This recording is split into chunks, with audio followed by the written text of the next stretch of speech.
Tensions between China and Japan has hit a new high. The immediate flashpoint came when Prime Minister Takaichi testified before Japan's parliament on November 7th. She declared that a Chinese military attack on Taiwan could be a survival-threatening situation for Japan and suggested that under such circumstances, Japan's self-defense forces might intervene, possibly in coordination with U.S. forces. Beijing reacted sharply.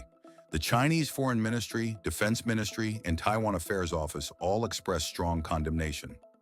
Chinese officials called Takaichi's remarks blatant interference in China's core interests, violating the One China principle and undermining post-war diplomatic norms. In this video, Defense Updates analyzes why China is threatening Japan with crushing military defeat. Before we proceed, a word on NordVPN, which is one of the most trusted and fastest VPN brand that has a no-log policy validated by Deloitte. NordVPN provides a 256-bit encrypted tunnel that protects your privacy and also enables you to access contents that are blocked based on geolocation. Its threat protection system helps you avoid phishing, scams, and malware. NordVPN application is available for all the major platforms as well as browsers. Get an exclusive NordVPN deal with massive saving by going to nordvpn.com/defense or clicking the link in the description. It's risk-free with Nord's 30-day money-back guarantee.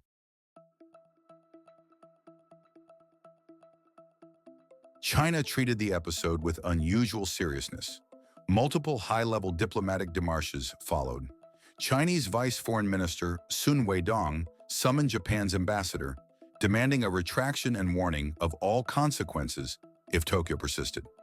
At the same time, Beijing issued a travel advisory. Chinese citizens were urged to avoid traveling to Japan, citing what it called rising risk to personal safety and the hostile direction of Tokyo's recent policies. Chinese airlines reportedly allowed ticket refunds or changes without penalty. China has also suspended the screening of some Japanese films. Perhaps most dangerously, China's military publicly warned of a catastrophic outcome for Japan if it were to militarily intervene in a Taiwan crisis. Senior Colonel Zhang Bin, a spokesperson for China's Ministry of National Defense, stated that Japan would suffer a crushing defeat at the hands of the steel-willed People's Liberation Army. China's foreign ministry said it urged Takaichi to withdraw her comments. However, Japan's chief cabinet secretary, Minoru Kihara, made it clear that Tokyo had no intention of backing down. The issue became more contentious on Saturday when Shui Jian, China's consul general in Osaka, shared a news article on X regarding Takaichi's comments on Taiwan, along with a note stating, "The dirty neck that sticks itself in must be cut off." The post was later deleted, but not before drawing harsh condemnation from Japanese lawmakers and further raising tensions in diplomatic relations.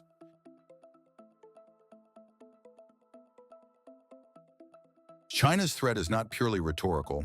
It is rooted in historical memory, national identity, and strategic calculus. The Chinese narrative frequently references Japan's wartime aggression and occupation, and officials are now framing Takaichi's statements as part of a dangerous revival of militarism. China claims democratically governed Taiwan as its own and has not ruled out using force to take control of the island. Taiwan's government rejects Beijing's claims. Beijing insists that Taiwan remains its core national interest. Any external force seeking to interfere, they argue, is challenging China's sovereignty. Chinese analysts and officials describe the Taiwan question as a red line that cannot be crossed. In this context, China is signaling that Japan's past war legacy, plus its current military maneuvering, represents more than diplomatic missteps. They are existential provocations. A key move was Japan's reinterpretation of Article 9. According to Japan's constitution adopted after the Second World War, it is a pacifist country. Article 9 of the Japanese Constitution states that the Japanese people forever renounce war and the threat or use of force.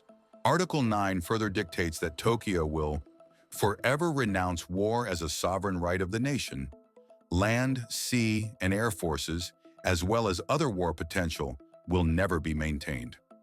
Under its strictly defense-oriented policy, Japan has maintained that it cannot possess attack aircraft carriers, saying the vessels can be deemed offensive weapons that exceed the minimum capacity Japan needs for self-defense in light of the Constitution. But late Prime Minister Shinzo Abe's government altered the nation's post-World War II security policy over the past few years, most notably through new security laws that largely expand the range of activities permissible by Japan's self-defense forces.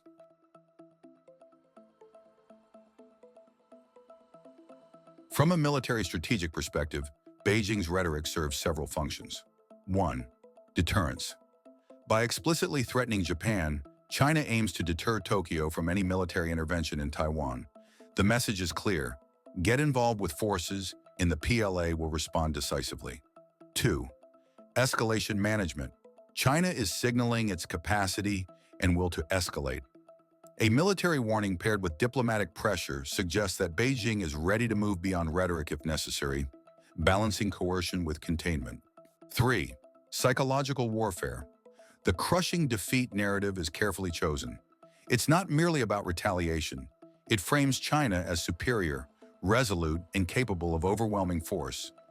This narrative is designed to sow doubt in Tokyo's calculations about military intervention and to undermine the morale of any potential adversarial coalition. 4. Legitimacy and domestic messaging. For China's domestic audience, this show of strength reinforces the government's commitment to defending national unity and its red lines. It bolsters the legitimacy of the Communist Party by portraying a resolute and powerful China unwilling to tolerate foreign interference.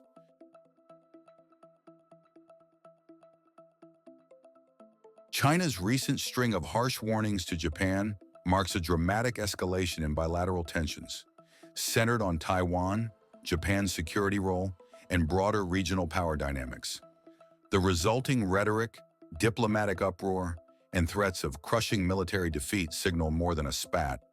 They reflect how China now views Japan as a potential strategic actor in Taiwan war scenarios and a target that must be deterred. Beijing's warning to Tokyo is not just about Japan, it is also a signal to other regional actors. China is asserting that any external backing for Taiwan or any country that seeks to challenge its red lines will face serious consequences. This could dissuade other nations from intervening or even extending military support to Taiwan.